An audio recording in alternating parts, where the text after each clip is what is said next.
Hi, welcome to Mo Life Coaching. My name's Steve Moisack, and today we are going to be looking at stress and how to deal with stress.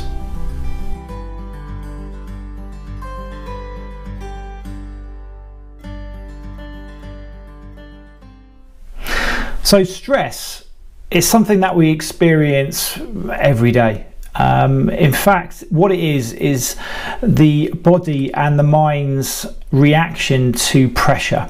So that's generally broken down into two different causes, and that's an internal and an external cause. So internal causes are more about your mindset, your thought patterns, how you deal with certain situations psychologically. So going into a job interview, it's an automatic panic mode. If you're unprepared, it can also create a greater level of stress. And then you've got external factors. Now these are a little bit more difficult to control. So things that might be impacting you on a daily life, or things that have just changed. So, for example, the second lockdown for coronavirus. There's a lot of people at the moment who are very unsure about what's going to happen with their jobs. A lot of people worried about money. Some people are struggling from the mental health aspects. So that, you know, the fact they're going to be locked down for another month without seeing family, friends. Within this video, we're going to be looking at how to actually combat that, and some coping strategies that will help you guys deal with stress in a more effective manner. So there's 6 points I want to run through. Each of them, I believe, are key to building success. Each of them will have an impact, but together they will have a significant role in reducing your level of stress on occasions or your whole daily life.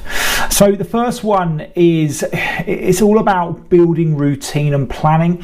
Now for some people that's a bit of a no-no.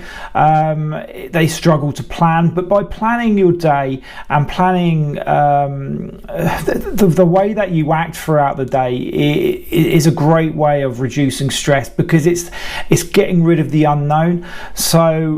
And your body starts to react better to things when they're used to them, and that goes for your mind also. So by getting up either in the morning or in the evening after work and going out to exercise, it creates stability and it creates familiarity, and that helps reduce stress. Also, by doing things like exercise, meditation, stretching, it builds a great level of endorphins, and when they're released, that's what makes you feel better about yourself, feels happier ultimately. Meditation is one that I'd highly recommend for people who haven't done it or haven't tried it at least.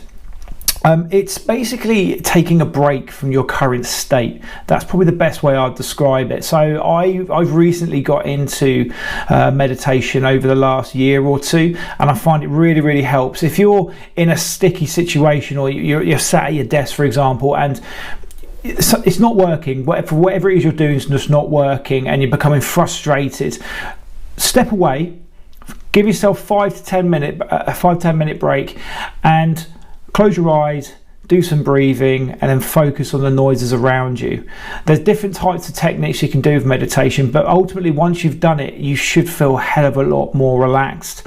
And ultimately that will boost your level of performance, because if you become too anxious and too stressed with the task that you're doing, you won't do it successfully. Or if you do, it will create a great level of success when you move on to the next task.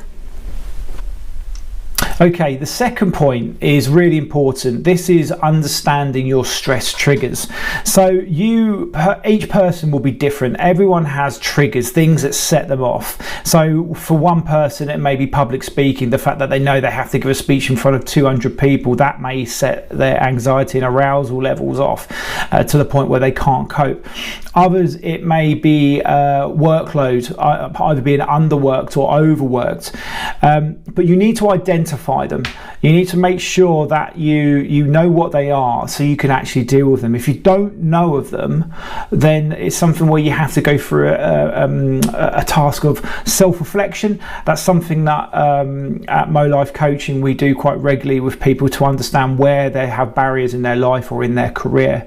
So understand what it is that causes you stress, and then we can use techniques through the likes of NLP, visualization, to help overcome them. And through practice and recognition of those, your stress levels will become reduced.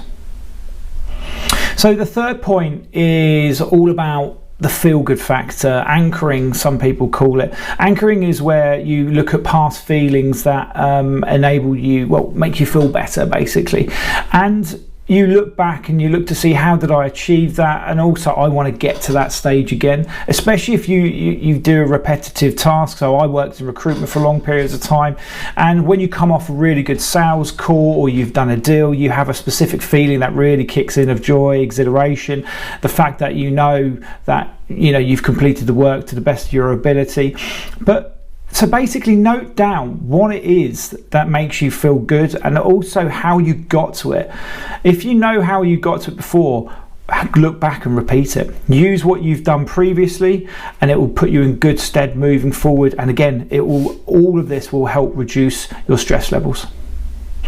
Now, following on from anchoring, the next one is what some people call, especially with an NLP, is called future pacing. So this is all about visual planning, visualization. So again, a bit like the last example, you know how to do certain tasks, and if you're in a position where you have to do this task regularly but it still causes you stress because there may be a timer on this certain situation, don't panic. Look back at what you've done before, or if it's something which is new to you, plan it before you move ahead. So you have to give a presentation, you're going into a job interview, or you're speaking to someone for the first time and it's making you a little bit nervous. Just before you engage, just step back and think about, well, how's this going to go? I know roughly what I'm going to say. I look at my appearance. I feel comfortable within myself. By doing that, it takes away the pressure, it takes away the stress. And if the stress isn't there, your performance will be at the top of its game. So visualization and visual planning is really, really important.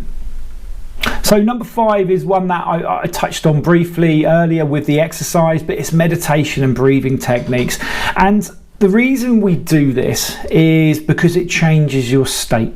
So again, going back to the earlier example, if you're in a position where you are stressed, take yourself away from that situation. Put yourself into a new one that's a lot more relaxed. It's a lot more controlled by you.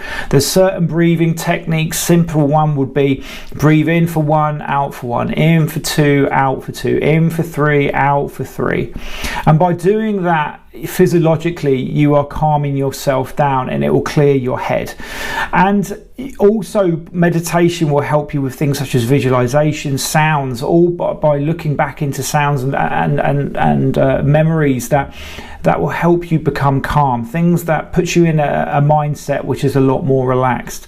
So again, if you haven't tried meditation, give it a go. And breathing techniques, these are great because you can do these absolutely anywhere, and they're really short and they're really, really effective. So I'll do some more information on this at another time, but in the meantime, have a look, and if you're interested, give me a shout and I'm happy to go through them. Now the last one, number 6, it's some people don't like to do this because they see it as asking for help, but it's something we call modeling. Modeling is looking over to people for examples of what they do to get to where they are. And what I mean by that is, if you're working in a company, for example, a stressful environment, and you've got someone who's successful, but also you can see from them that they don't have the same level of stress as other people, find out how they do it. It's not just in terms of how they do the job, but how they cope with the stresses. Have that conversation, and once you find out that information, try and incorporate it. Now, they may be doing things such as planning. By having a better planned day, that's all it may be. Some people may be incorporating different types of meditation or exercise. Whatever it may be, find out. If it doesn't work for you, there's always different techniques that you can use, but by looking for people that are successful with it and have a lower level of stress, that it may help you. So that's it. I hope you found it helpful. 6 simple points really for understanding and dealing with stress. I hope they become effective for you. It'd be great to find out how you guys got on, so drop me some comments below, or feel free to send me an email at steve@molife.co.uk. It'd be great to get some feedback, and also if there's anything else that you feel that might be helpful, you want me to go into more detail, I'm always looking for excuses to create different new content. So I hope this all helps, but I look forward to catching up with you next time.